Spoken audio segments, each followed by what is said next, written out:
Today is Monday, April the 17th, and this is the ADM Investor Services Weekly Market Kickoff. Please note that the views and opinions expressed here today are solely those of our guests and should not be construed as the views or opinions of ADM Investor Services or ADM. Today's guests are Mark Soderberg, ADMIS Senior Ag Analyst, and Alan Bush, ADMIS Senior Financial Economist. Starting with the grain markets this morning, Mark, were there any surprises in last week's USDA reports? Well, as expected, we did see the USDA cut both the Argentine corn and soybean production forecasts. The revised USDA estimate for corn at 37 million metric tons and 27 million metric tons for soybeans are still above what most private estimates are suggesting in South America. Part of the lower supplies of soybeans from Argentina were offset by a modest 1 million metric ton increase to the Brazilian crop. However, the USDA did hold the Brazilian corn crop estimate unchanged at 125 million metric tons, a figure I look for to be higher down the road. But probably the biggest surprise last week was USDA holding ending stocks unchanged for both corn and soybeans here in the U.S. This after a bullish March 31st stocks report. Expectations were for a 20 to 30 million bushel drop in corn ending stocks, likely from higher feed usage, and about a 10 to 20 million bushel cut in soybean ending stocks as well, likely due to a higher residual figure.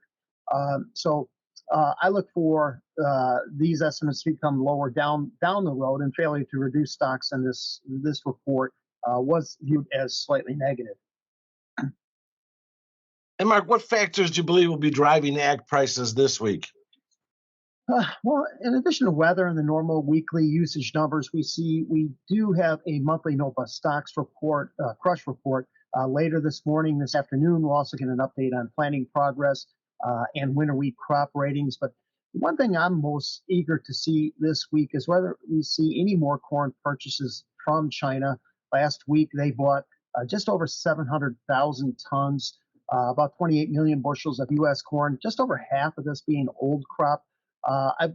It's believed that China has roughly just over 1 million metric tons of corn purchases on the books with Ukraine. If the Black Sea grain corridor is closed within a month, their ability to receive this volume of corn is in serious jeopardy. So this is something that I think the market's going to be very sensitive to this week. Lastly, Mark, last week here in Chicago, we had summer-like weather. However, this morning there was some snow on the roofs and lawns here.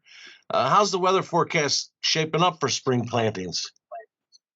Yeah, despite the summer-like conditions coming to a screeching halt this past weekend, corn planting progress is likely in the 12 to 15% range. We'll see this afternoon. Beans probably in the 5 to 8% range, both above the historical norms.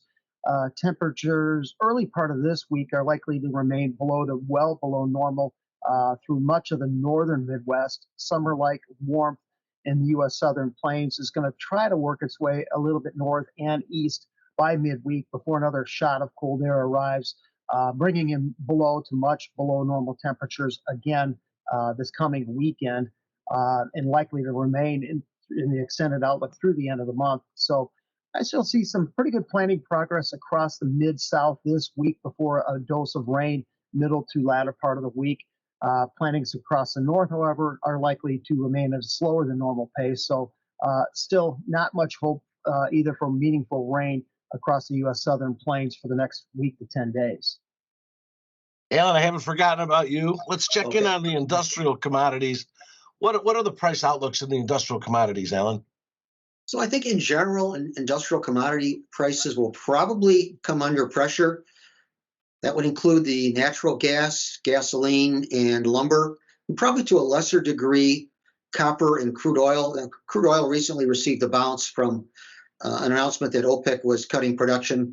But I think at these elevated levels from where they were, even the crude oil, I think, will probably come under some selling pressure. So I think in general, all the industrial commodities to one degree or another will see lower prices.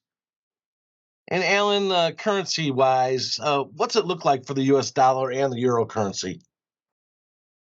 Well, the dollar index on Friday fell to a one-year low, while the euro currency touched a one-year high. Now, with the ECB likely to increase its key interest rate 2, maybe 3 times, and the Fed likely to raise rates only one more time, there is an interest rate differential advantage for the euro currency. So even though the dollar index is a little bit higher, probably due to hawkish comments from Fed officials, I think that going forward, the dollar will probably come under additional pressure and the euro currency will probably continue to advance. So any gains in the dollar should be used as a selling opportunity. Lastly, Alan, what are the most important economic reports scheduled for this week? Okay, first of all, on Tuesday, we'll have the March housing starts and permits. Starts guessed at 1.4 million, building permits at 1.431 million. Then on Wednesday, we'll have the Fed's beige book on the economy. That's a 1 o'clock Central Time release. And this book is produced approximately 2 weeks before Fed policy meetings. On each occasion, the Fed compiles evidence of economic growth in the 12 Federal Reserve districts. And then Thursday, we'll have the March leading indicators guessed at down 0.4%. And Friday, April manufacturing purchasing managers index guessed at 49.1%. I believe that most of these reports will tend to come in weaker than the estimates. Thank you both. Remember, the views and opinions expressed today on this video are solely those of our guests and should not be construed as the views or opinions of ADM Investor Services or ADM. If you'd like more information about our brokerage services, like to speak to one of our experts about managing your risks, or would like to open a trading account, please visit www.admis.com.